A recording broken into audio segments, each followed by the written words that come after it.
Despite Claire's advancing years, he walked with smooth confidence up the narrow, infinite steps, which should have given trouble to one as ancient as he. He was notable, if for no other reason than his youthful figure. The locals had told me he had been at least 70 or 80 at this point, but to see his powerful body, to hear his loud, commanding voice, one would never guess his age. Instead, his mansion matched his own vibrancy. The ancient thing would look brand new if it weren't for the painfully outdated furnishings. As he gestured and flowed widely through the rooms of the house, it was clear he took a great pride in it, and had some deep love or connection to the place unfamiliar to a traveling investigator like myself. Claire looked back at me, finishing his description of another dull oddity. His blue eyes were piercing, and I was jolted out of my internal monologue. "Does it really interest you, Mr. Stanley? I must admit, I don't get many visitors. This place is quite out of the way, you know." He spoke with an almost cliched, regal British accent, but his words boomed out with a deep bass, effortlessly projecting across the room. I nodded with feigned enthusiasm. "Well, certainly, Mr. Clare. The house has a quality that is rarely seen these days." "Your decorations," I said, gesturing to one particularly bland pastoral, "are most interesting." "Ah, yes, well, I wouldn't say that particular piece is of my own taste. My wife did many of these." I resisted the urge to nervously grab at my tie, and broke eye contact with Claire. "Oh, she's no longer with us." His words had a tone which was bizarre, and what I assumed to be remorse. Looking back up, I said, "I'm sorry, Mr. Clare." He waved it off, dismissive. "Come, we're about done with the tour." After what seemed like another hour of walking through dreary maze-like passageways, we finally arrived at the so-called den. Claire sat in a massive gaudy chair, presumably his usual one. He gestured for me to sit across from him, and poured me some tea, left by an unseen servant. Looking up at him, I had to stifle a laugh. The man sat with almost mirrored similarity in front of a life-size portrait of himself. Apart from a few clothing differences, he looked exactly the same as the portrait. Same age and same sitting position, which is what made the image so comical. With how closely he resembled the portrait, it must have been painted very recently. I guess the man had some modicum of self-love for him to have such a thing done when none would see it, no visitors or even family. Claire didn't notice my temporary seizure of laughter, seemingly lost in unending descriptions of his manner. In a moment he broke, and we finally came to business. "And you, sir, would like to stay in the place?" He looked suspicious, one eyebrow firmly up. "Rent a room for a few days, sir, if you don't mind. I have such an interest in the pieces you've collected. Art pieces, I mean. And I don't feel the tour you've given me is enough, thorough though it was, to give me an, appreciation, you see." I felt my throat tightening, and my brow beginning to drip. Claire was so obviously not convinced. He didn't mince words. "Are you sure that's it, Stanley? Are you sure there isn't something more?" "Well, I don't see what you, could mean, sir." "I know, Stanley. I can see. And I don't blame you, boy. I mean, truly, I don't." "Really, sir?" "Of course not," he said in a sudden yell, leaping up from his chair to gesticulate widely. "This house has me too. It has me. I'm enchanted. Of course you can't appreciate such rich atmosphere with such a brief tour. You have to exist here." "Why, yes, of course. I didn't know whether I should say something or merely run away in the instant and avoid the house for the rest of my life. The man had such a gleam in his eyes, and his sudden passion scared me deeply. You may laugh to read it, but at the time, it was real, affecting fear. But instead of running, I remained motionless and stared up at the raving man. I wouldn't keep such an experience from anyone, dear boy. No. Stay here? Why, of course. I'll give you a room for free. I just stared dumbly up at the old man for a moment, and then, not wanting to excite him any further, I quietly said, "Thank you, sir." "Well, don't mention it, just one thing." I nodded and clenched nervously. "Do not explore my basement. It is under construction at the moment." The sudden fire in his eyes told me of his earnestness. I wordlessly agreed, and so I gained unguarded access to the Clare mansion. The basement door had a locking mechanism that would have been hard to penetrate some 50 or 100 years ago. As it stood, my toolkit and lockpicking skills were enough to easily dislodge the door, and it swung back with a quiet smoothness. Locating the basement had proved difficult enough thanks to the confusing, arbitrary layout of the mansion. Pile on that Claire's insistence on accompanying me throughout the day, and talking endlessly about God only knows what, and I had little opportunity to explore on my own.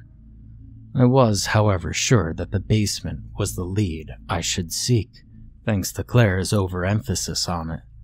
And so, after dark, when the master had gone to bed, I snuck out and spent a few hours wandering the halls, aided only by my small flashlight. The stairs down were thin and ancient, clashing with the well-maintained central body of the house. They were also partially concealed in a blind spot between a door and a cupboard, making them almost impossible to find in the dark. The smooth cement walls produced a chill unfamiliar with the otherwise antiquated warmth of the place, and the door was thick and plain. Inside, it was dark, and I had to calm my thrashing heart with deep breathing. That adrenaline, that excitement, was all the inducement I needed to do the things that I did. In frantic anticipation, I crept into the enveloping darkness. My tiny light did little to illuminate the room. After taking a quick survey, I discovered a small sconce with a partially used torch still in it. I shined my light around the room, not wanting to reveal my presence by tampering with anything. As I directed the light upward, it seemed to reach farther and farther, like the room had no top. And when it had reached the ceiling, it glanced across something which, to my utter horror, looked like a face. An angry, vicious, massive face. I gasped and scrambled to the torch, hoping to illuminate the fiend. I deftly lit a match, and the torch surged with light. To my surprise, a series of further torches burst to light in sequence after the first. I made the vague assumption that this was done by some unseen mechanism, which I wasn't particularly concerned with at the moment. I stared up at the place where the face had been, and had to laugh, not only at discovering my fears to be unnecessary, but also at the pure surreality of the scene before me. The face I had seen belonged to a statue, and was not nearly so malevolent when fully illuminated. It was plain with vaguely masculine facial features, which was the only clue to the statue's gender thanks to its otherwise sexless form. It was monolithic, stretching to the top of the unbelievably tall ceiling of the chamber. The room itself was a large, mostly circular hall, which aside from the statue, was empty. The walls were all rough stone, as though the door had simply led to a conveniently located cavern. In fact, it was like a different place entirely. and I wondered if I had somehow missed a step in the transition.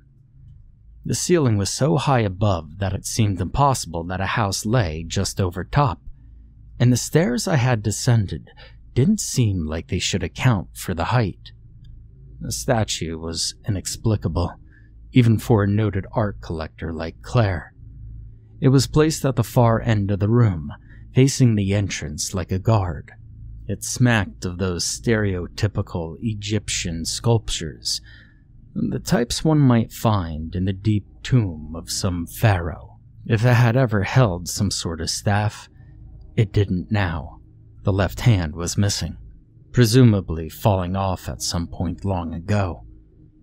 Behind where the arm should have been was a door, which looked to be made of sandstone.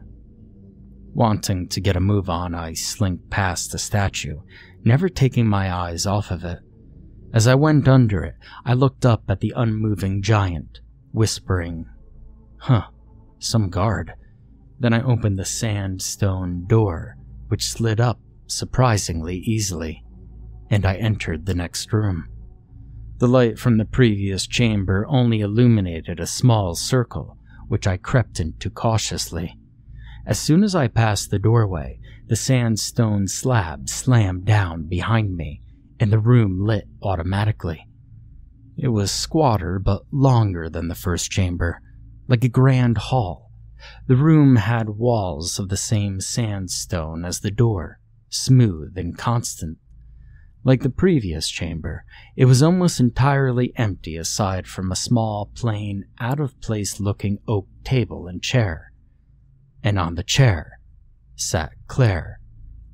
The moment I saw him, his eyes lit up with uncontrollable mirth.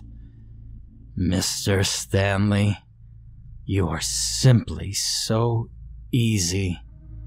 I was caught with an uncomprehending confusion, mixed with a vague dread and guilt at being caught. His jovial reaction didn't much calm me, and when he called me over, I bolted toward the closed door behind me. Unfortunately, it seemed like it couldn't be opened from this side. As I scrabbled and dragged my hands across the smooth surface, Claire continued to laugh. "Your efforts are really quite useless. Come, dear boy, come. Don't be afraid. I expected such a thing, you see. Why would you think I'd mention my basement so artlessly? Do you really think I was so stupid that I really wanted you to stay out of here? Come here, boy. I'll explain it all to you." I finally moved forward, slowly and wordlessly. Claire sat casually in his night robe, with his hair still askew from bed. I realized that his previous raving behavior must have been an act of some sort, that he had been manipulating me the whole day. "I know your type, Stanley. Yes, sit down there. Your type, you see. Curious. I get them sometimes. People that think the place is haunted." He laughed at the notion. Laughed too hard. "Well, I know my taste can be a bit unusual, but please. There are certainly rumors, Mr. Clare."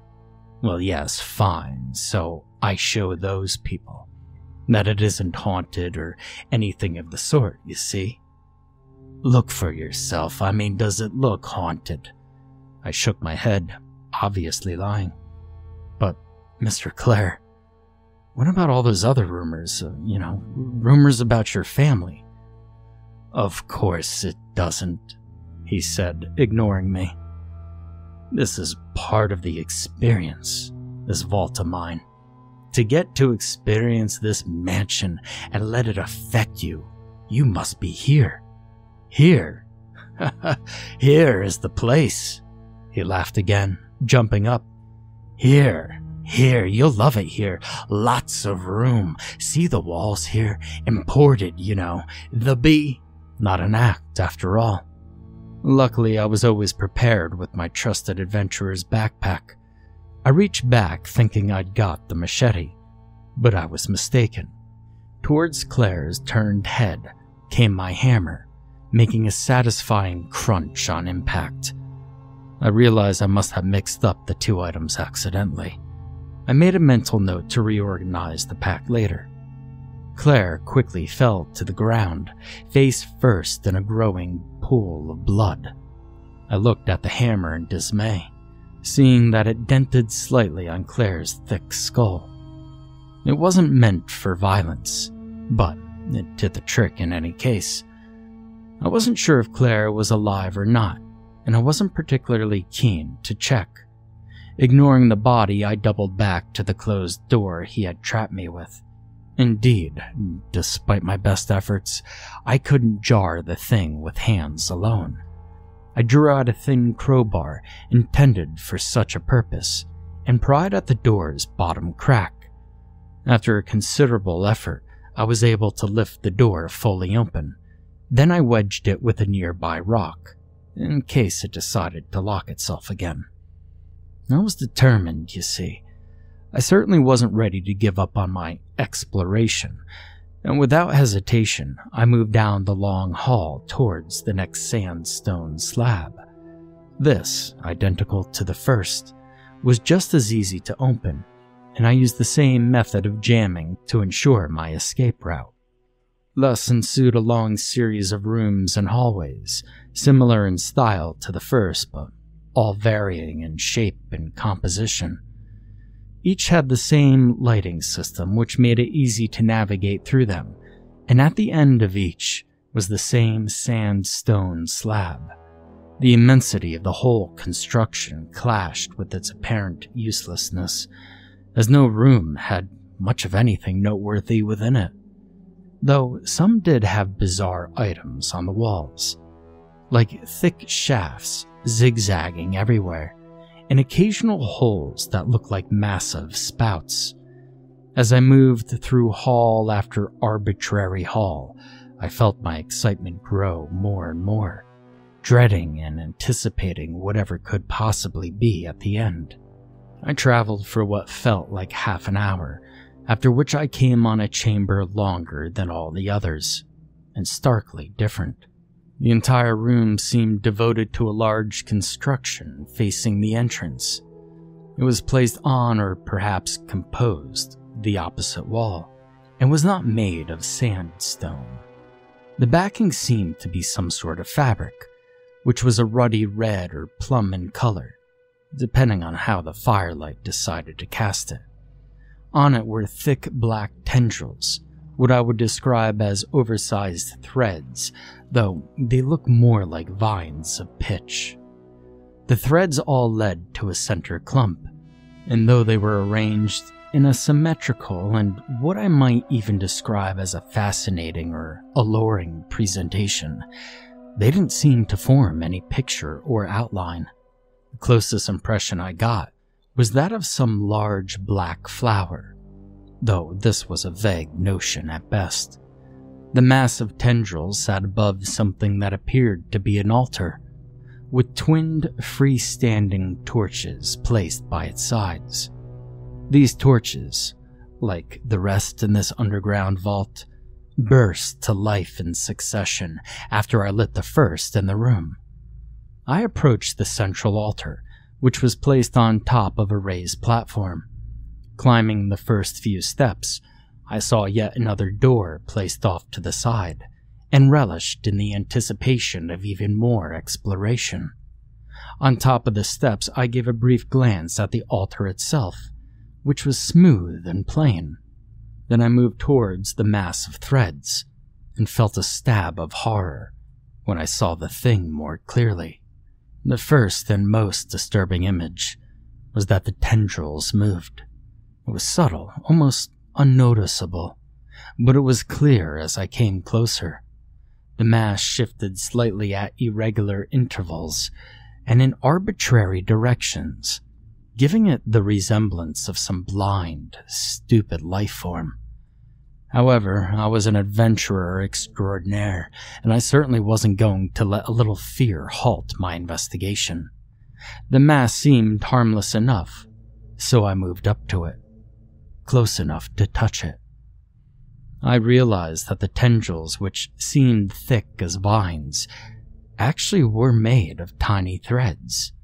These threads clumped together in a way that made them seem like one mass, when they were really quite small. I reached out to touch a section of the thread, but the very moment my fingers touched the substance, the whole mass made a brief shudder, and I heard a small gasp. I froze, paralyzed with fear and confusion. And then, like an avalanche, the epiphany came to me. Unthinking, I hurriedly started separating out great swaths of thread, unburying the surface I now felt underneath. What I found, of course, a human face, though much too pale. The bright eyes looked up at me, signaling an obvious, intense, quiet fear. It was a child, though I couldn't guess at an exact age. At any moment, the face looked 10 or even 15. I could only see a brief section of clothing by the child's neckline before it became covered in hair. There seemed to be a sort of white robe or gown, and indeed, when I looked down to the child's feet, I could see a trail of white fabric. I assumed by the way the soft voice had sounded that the child was a boy, and looking at his face, one could see it was as masculine, if one were to stretch every definition and understanding of male. The poor boy had, somehow, been restrained here by his hair, though more hair than a human should be able to produce in a lifetime had been threaded into the wall behind him. Despite the monstrosity of the act, I must admit that the job was done with a careful, artful, and what I might even call gentle hand, threading the hair in a thoughtful, thorough manner. It was clear how disturbing it was to the boy, though. You could see the fear in his eyes. I reached down to pat his head, and though he recoiled, I persisted, saying in the softest, gentlest tone I could, "Here now, don't be afraid. I'm not going to hurt you, I'm going to help you," followed by the biggest smile I could muster. The boy still looked afraid, but calm somewhat. "So," I said, trying to fathom how I could possibly free the lad, "what's your name?" He just stared up at me, either unable to talk or unfamiliar with my language. Either way, it wasn't much use talking. I knew the only way I could free him. I softly said, "Don't worry, I can get you out of here." Then I grabbed the hair behind him, prodigious though it was, into a condensed handful close to his back. He gasped in surprise, but I calmed him down with pleasant sounds and words. Then I reached back and located my machete, successfully this time. With a big wind-up, I sliced through the hair. I didn't think to warn the boy for some reason. I had expected the hair to take a number of chops to get through anyway, but to my surprise, it all cut apart in a single stroke, and I almost fell over from all the excess forward momentum. The stuff didn't really feel like how I'd expected. It cut more like butter or, I don't know, something similar. As I looked down, I felt my heart drop. There was blood spilling everywhere. The boy screamed out a sharp, piercing, all-encompassing sound. I looked around, feeling my whole body shake violently as I stared at the river of blood pooling onto the floor. The boy had slumped over and lay in a heap. I realized that I must have cut him accidentally, very badly. In a panic, I rushed over to apply what little first aid I knew, but on moving the still considerable length of hair off his back, I could not locate a single wound, though his back was covered with blood. It was then that I realized it was his hair. His hair was bleeding. Indeed, looking at the wall, I saw thick fountains of blood falling from the leftover mass of hair. The stuff twitched like severed body parts, and curled up like dried tentacles. Staring, uncomprehending, I looked down at the boy. He muttered and gasped and cried horrifically. I did what I could, tearing a piece of thick fabric off my clothing and using it to tying the ends of the hair up, which stopped the blood flow somewhat. There was another violent shake, and I realized it wasn't just me, but the whole room that vibrated. This, as I now properly sensed, was accompanied by the most horrific, brain-stabbing, blood-curdling scream I had ever heard. It was like the mix of a growl and a shriek, piercing and guttural rasping, combined in an impossibly loud degree. I didn't hesitate for a moment. I picked the boy up, and I held him in both my arms, so his head rested on my forearm, and his legs dangled over the other side. He was light, surprisingly so, in fact. He was almost weightless. I had some base, instinctual urge to protect him. I couldn't describe it, but I knew, just knew, that I had to get him out of that place. Before I could start moving, the sound from below stopped me. What I feared was the rasping of the unknown thing was just the door behind, opening by itself. I almost didn't want to see what it was through it, and I didn't have to look. When it had opened a crack, dark liquid, thick like tar, flowed into the room, covering the floor with a sticky black covering. The smell was foul like rot, and I hesitated moving any farther as I descended the stairs. But the boy still shivered and cried in my arms, so I lost all my fear and plunged in. It was even thicker than I had expected, and clung to the bottom of my feet aggressively. I could still hear that horrid roaring at frequent intervals, each time seemingly closer, and the liquid made it difficult to move. I started into a run, which only amounted to a stumbling walk, and finally made it past the first door. The tar was much thinner here, and I crushed the rock that had been holding the doorway open, thereby slamming it down.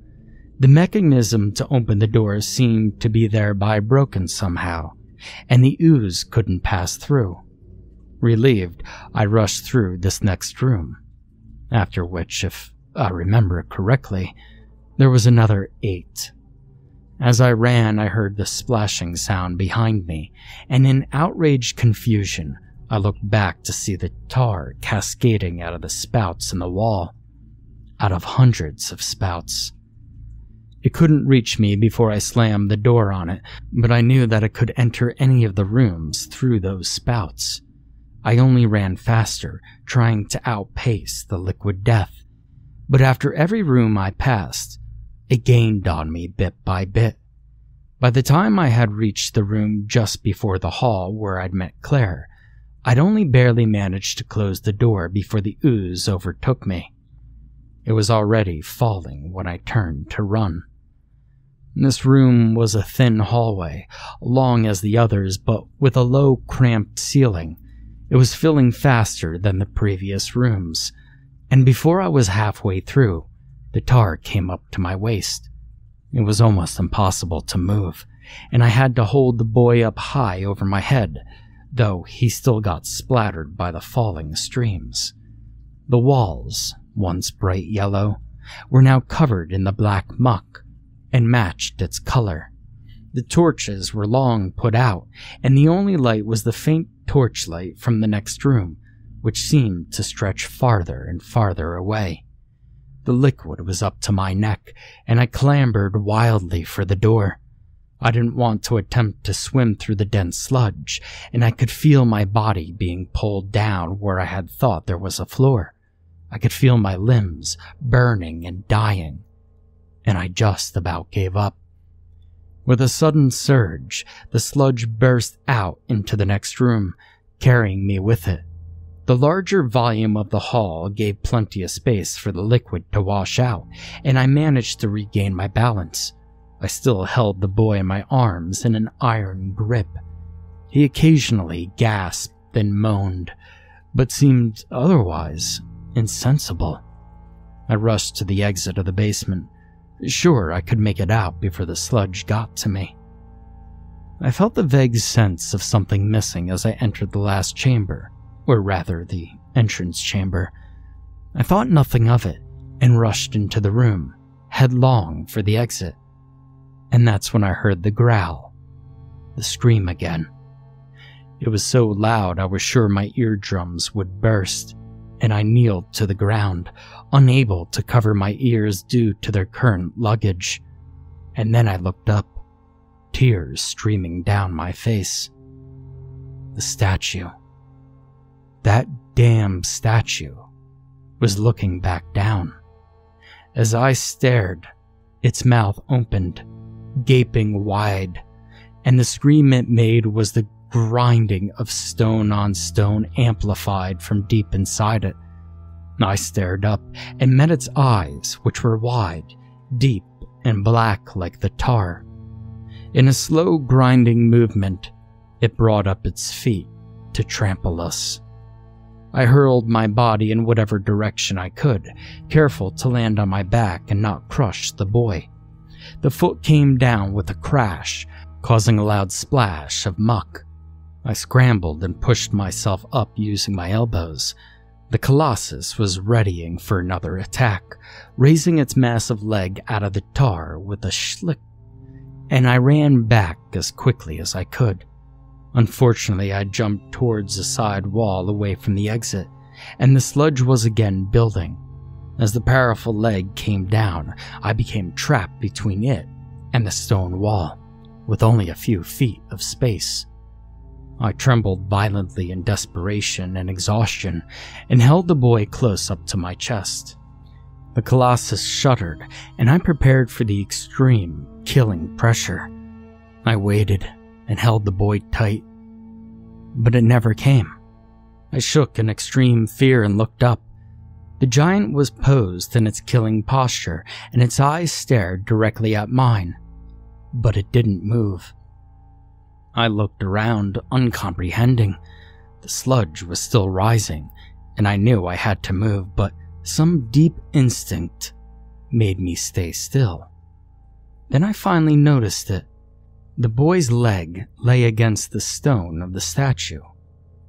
I couldn't understand it, but I took advantage all the same. I crept under the stone trunks of the monster, holding the boy out against its leg at all times. The boy's body lulled and flopped with unconscious weight, and I made sure to hold him firmly to the stone against all my desires to flee. Once I had crossed under the giant's legs and reached the child's body out as far as I could, I grasped him back to my chest, and I ran. As soon as the boy lost contact with the monster, the beast started grinding again, following through with his previous attack. I hurtled toward the door, focusing my sight directly on that exit. As I made it past the threshold, the boy shuddered, and I felt a massive impact through the door behind me, blocking the opening with a tumbling of rocks. I didn't look back again and quickly made my way through the house, somehow finding the exit without paying much attention, and being jolted to my senses as I burst forth into fresh air. I brought the boy some distance, and I laid him on the soft grass. The house burst into a geyser of filth, and sheets of sludge fell all down its sides, covering it in a fountaining muck. But I didn't pay this more than a glance, and instead looked down at the boy. His eyes were bright and dazed. He was looking all around at the outside, at which I figured he had probably never seen before. The sky was overcast, a soft bluish gray, and a cool wind blew gently. He took in all that was around him, seeming to forget the drying muck and blood on him, the torturous injuries. I grasped him by the shoulders and he looked directly into my eyes, and his gaze was like piercing, like it went into my body and soul.